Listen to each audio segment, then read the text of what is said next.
नमस्कार। साहित्य सौंदर्य में आप सभी का हार्दिक स्वागत है। आज हम पढ़ने जा रहे हैं पाठ 15 संवदिया, जो कि लिखा है फणीश्वर नाथ रेणु जी ने। इनकी कहानियाँ आंचलिक कहानियाँ कही जाती है क्योंकि अंचल विशेष के शब्द इसमें आसानी से मिल जाते हैं और प्रादेशिक भाषा का भी असर इनकी लेखन शैली पर स्पष्ट दिखाई देता है। संवदिया है क्या? सबसे पहले तो यह जानना होगा। तो संवदिया वह व्यक्ति होता था जो एक शहर से दूसरे शहर, एक परिवार से दूसरे परिवार संवाद का आदान प्रदान करता था। ये वो समय था जब भारत में डाक व्यवस्था लागू नहीं हुई थी, अर्थात पोस्ट ऑफिस तब भारत में नहीं खुले थे। उससे पहले संवदिया गांव-गांव जाकर जो संदेश हुआ करते थे वे पहुंचा कर आते थे लोगों के घरों में जाकर। आइए तो ले लेते हैं कहानी का एक संक्षिप्त परिचय। प्रस्तुत कहानी संवदिया फणीश्वर नाथ रेणु द्वारा रचित है। इस कहानी में मानवीय संवेदना की गहन अभिव्यक्ति हुई है। रेणु ने विपन्न, बेसहारा, सहनशील बड़ी बहुरिया की असहाय स्थिति, उसकी कोमल भावनाओं, मानसिक यातना तथा पीड़ा का मार्मिक चित्रण किया है। अर्थात बड़ी बहुरिया एक बड़ी हवेली में रहने वाली एकाकी अकेली विधवा औरत है और घर में कोई कमाने वाला नहीं है। पति की मृत्यु हो चुकी है। वह बड़ी हवेली में, जो कि जर्जर हो चुकी है, पुरानी हो चुकी है, अकेली रहती है और संवदिया को बुलाती है अपने मायके संवाद भेजने के लिए। तो देखते हैं क्या है कहानी। एक संवदिया जो है बिना राह खर्च लिए बहुरिया का संदेश लेकर जाने के लिए तैयार है। फिर भी क्या वह बहुरिया के मायके में उसका संदेश दे पाता है, यह इस कहानी में हम जानते हैं। तो आइए पढ़ते हैं कहानी संवदिया। हरगोबिन एक संवदिया है। संवदिया अर्थात संदेश वाहक। बड़ी हवेली से बड़ी बहुरिया का बुलावा आने पर हरगोबिन को आश्चर्य हुआ कि आज जबकि संदेश भेजने के लिए गांव-गांव में डाकघर खुल गए हैं, फिर भी बड़ी बहुरिया ने उसे क्यों बुलाया है। फिर हरगोबिन ने माहौल को सूंघ कर अंदाज़ा लगाया कि अवश्य ही कोई गुप्त संदेश ले जाना है। यहाँ पर बोला गया है कि अंग्रेज़ों ने गांव-गांव में डाकघर खोल दिए हैं।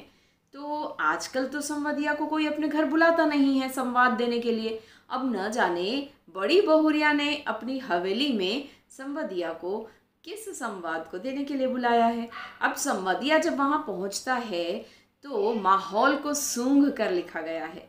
माहौल को सूंघ कर अर्थात अंदाज़ा लगाना चाहता है वो कि किस तरह का संवाद है। इन्हें भी एक उत्सुकता होती है संवदिया लोगों को कि किस तरह का संवाद है। अगर हंसी खुशी का संवाद है तो उन्हें दोनों तरफ से खूब उपहार मिलेंगे, गिफ्ट मिलेंगे। लेकिन अगर दुख का संवाद है तो थोड़ा मन कड़ा करके वह संवाद उन्हें आगे तक पहुंचाना होता है। उसने माहौल को सूंघ कर अंदाज़ा लगाया और कहा कि निश्चित ही कोई गुप्त संदेश ले जाना है। बड़ी हवेली पहुंचने पर हरगोबिन अतीत की यादों में खो गया। पहले बड़ी हवेली में नौकर नौकरानियों की भीड़ लगी रहती थी। आज बड़ी बहुरिया सूपड़े में अनाज फटक रही है। समय कितना बदल गया है। जिन हाथों में मेहंदी लगाकर नाइन अपना पूरा परिवार पालती थी, आज उन्हीं हाथों से बड़ी बहुरिया अनाज फटक रही है। मतलब अपने उन्हीं हाथों से काम कर रही है जिन हाथों में कभी मेहंदी लगाकर नाइन इतना पैसा पा लेती थी इनाम में कि अपना पूरा परिवार पालती थी उन पैसों से। बड़े भैया की मृत्यु के बाद तीनों भाई जमीन के बंटवारे में परस्पर लड़ने लगे। बड़ी बहू के जेवर, कपड़े तक भाइयों ने आपस में बांट लिए। यहाँ तक कि बनारसी साड़ी के भी 3 टुकड़े किए गए। अभी बनारसी साड़ी के 3 टुकड़े क्यों किए गए होंगे, इसका अंदाज़ा लगाने के लिए प्रश्न आए तो आपको ध्यान रखना है। यहाँ लिखा गया है बनारसी साड़ी के भी 3 टुकड़े किए गए। क्यों? क्योंकि उस ज़माने में बनारसी साड़ी की जो कलाकारी होती थी, जो बॉर्डर बनती थी, वह सोने की और चांदी के तारों से बनती थी। तो उसके भी 3 टुकड़े किए गए और देवर आपस में बांट कर ले गए। द्रौपदी चीरहरण की लीला हरगोबिन ने अपनी आंखों से देखी थी।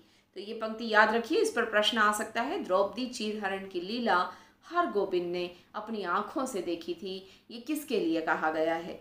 तो बड़ी बहुरिया की साड़ी तक उन्होंने आपस में बांट ली। इसी के लिए यहाँ पर द्रौपदी चीरहरण के साथ उसकी तुलना की गई है। द्रौपदी का जब चीरहरण हुआ था भरी सभा में, उसी की तुलना यहाँ पर बड़ी बहुरिया के साथ की गई है।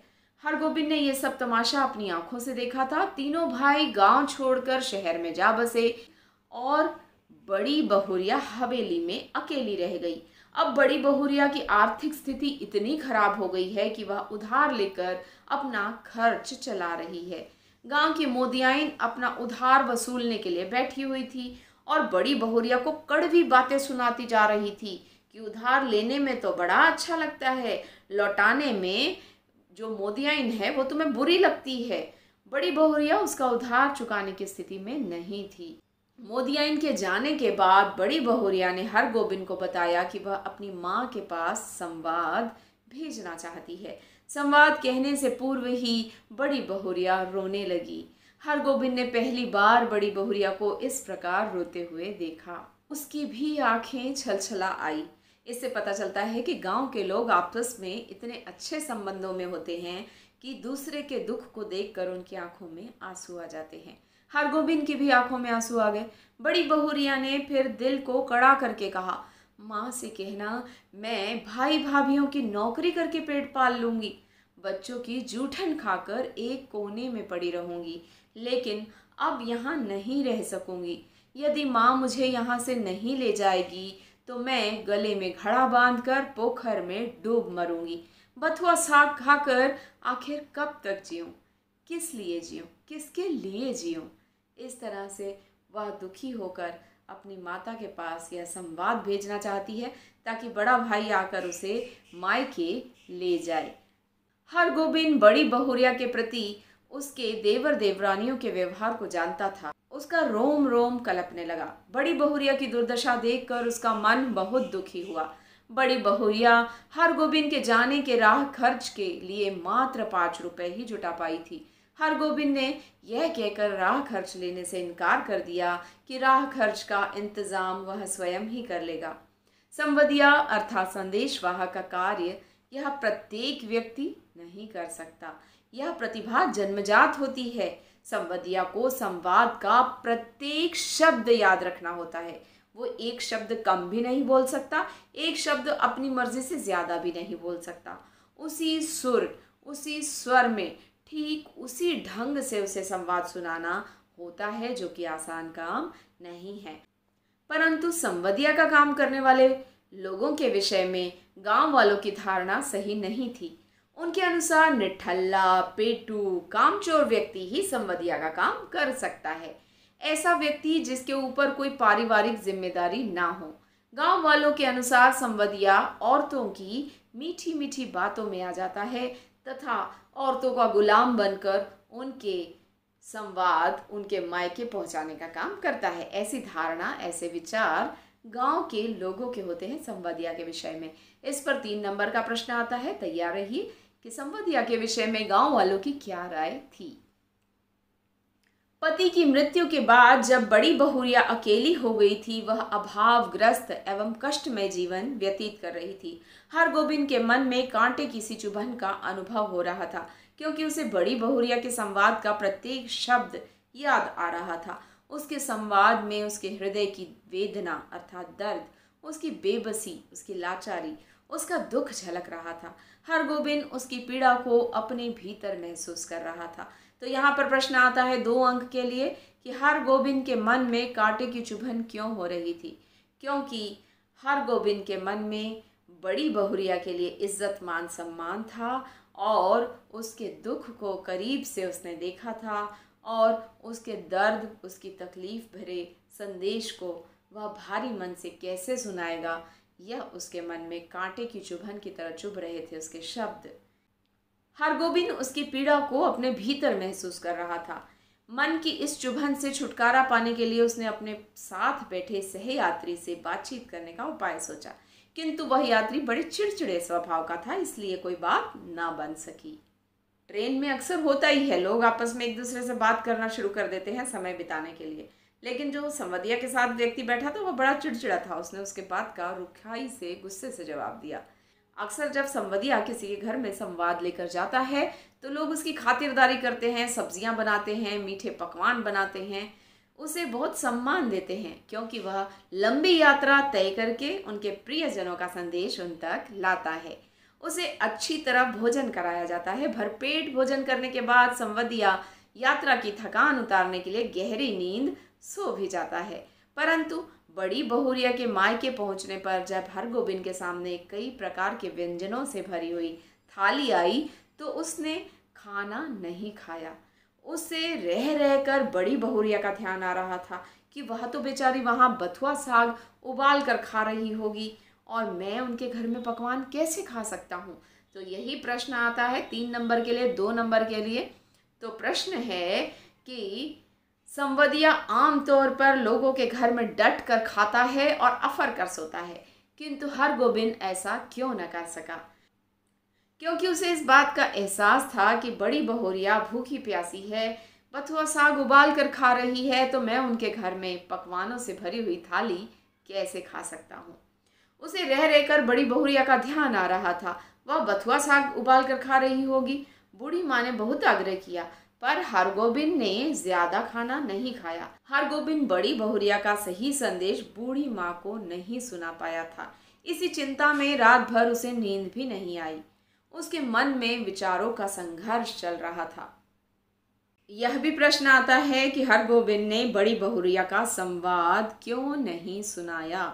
उसके मायके जाकर भी उसने वह दुखद संवाद बड़ी बहुरिया की माताजी से क्यों नहीं कहा। तो उसी का उत्तर हम देख रहे हैं। हरगोबिंद के मन में बड़ी बहुरिया और अपने गांव के प्रति बहुत सम्मान था। वह बड़ी बहुरिया को गांव की लक्ष्मी मानता था।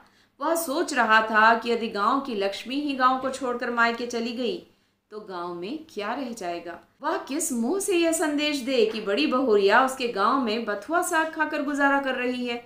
वह कष्ट में है, इसलिए उसे अपने पास वापस बुला लो। यह संवाद सुनकर लोग उसके गांव के नाम पर थू थू करेंगे। तो यहाँ पर हमें एक बात स्पष्ट रूप से दिखाई देती है कि गांव में रहने वाले लोग, एक घर के लोग दूसरे घर के लोगों को इतनी इज्जत देते हैं, अपने घर की इज्जत समझते हैं। बहू बेटियों को वे पूरे गांव की इज्जत समझते हैं। इस तरह बड़ी बहुरिया पूरी गांव की बहुरिया है, पूरे गांव की इज्जत है। इसलिए हरगोबिंद उसका संदेश उसकी माँ तक नहीं पहुंचा पाता। दिल कड़ा करके वह नहीं बोल पाता कि तुम्हारी बिटिया हमारे गांव में दुखी है।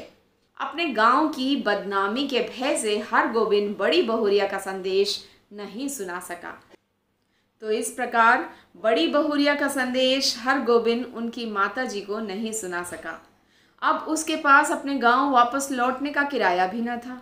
बड़े भाई ने कहा भी कि किराया मुझसे लेते जाओ, लेकिन हरगोबिंद ने मना कर दिया, कहा मेरे पास किराए के पैसे हैं।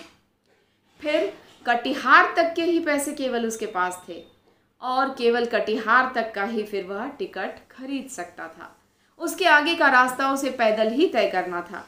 जब संवदिया गाड़ी पर सवार हुआ तो उसके मन में अजीब सी स्थिति हो रही थी। वह सोचने लगा वह कहाँ आया था, क्या करके जा रहा है, बड़ी बहुरिया को जाकर क्या जवाब देगा। तभी गाड़ी में निर्गुण गीत गाने वाले सूरदास ने आकर गीत गाना शुरू किया। अहो रामा नेहर को सुख सपन भयो अब, देश पिया की डोलिया चरी। तो यहाँ पर एक बेटी के विदाई पर नेहर अर्थात मायके का सुख सपना बन जाता है, यह बोला गया है। इस गीत ने उसके संतृप्त हृदय को सांत्वना दी, जिसका अर्थ है अब मायका परदेश हो चुका है, क्योंकि लड़की की डोली एक बार पिया के घर चली जाती है तो मायका उसके लिए पराया हो जाता है। इस प्रकार जैसे तैसे कटिहार स्टेशन तक वह पहुंचा। वहां से उतरकर पैदल चलने लगा। रात में न कुछ खाया न ठीक से सो पाया तो हरगोबिंद की दशा बुरी होने लगी। बुरी दशा में वह जैसे तैसे चलते चलते चलते अपने गांव की बड़ी हवेली तक पहुंचा और जब वह पहुंचा तो उसे बेहोशी सी छाने लगी। बड़ी बहुरिया ने उसके मुंह में दूध की एक एक बूंद एक एक घूंट करके उसके मुंह में दूध डाला। हरगोबिंद ने होश में आने पर बड़ी बहुरिया के पैर पकड़कर संवाद न सुना पाने के कारण उनसे माफ़ी मांगी। उसने कहा कि बड़ी बहुरिया, मैं आपके बेटे के समान हूँ। बड़ी बहुरिया उसकी माँ के समान है, पूरे गांव की माँ है बड़ी बहुरिया। वह उससे आग्रह करता है कि वह गांव छोड़कर कहीं नहीं जाएंगी और साथ ही वह संकल्प भी लेता है कि अब वह निठल्ला नहीं बैठेगा, अब वह ज़रूर कोई काम करेगा, उसे कोई कष्ट अब वह नहीं होने देगा। अपनी माँ की तरह वह बड़ी बहुरिया का ध्यान रखेगा, उसके सब काम करेगा। बड़ी बहुरिया स्वयं अपने मायके संदेश भेजने के बाद से ही पछता रही थी। तो कहानी खूबसूरत मोड़ पर यहाँ पर लेखक ने छोड़ दी है। वह संतप्त हृदय से अपनी माँ के पास संदेश भेजती है कि वे उसे आकर उसके मायके ले जाएं।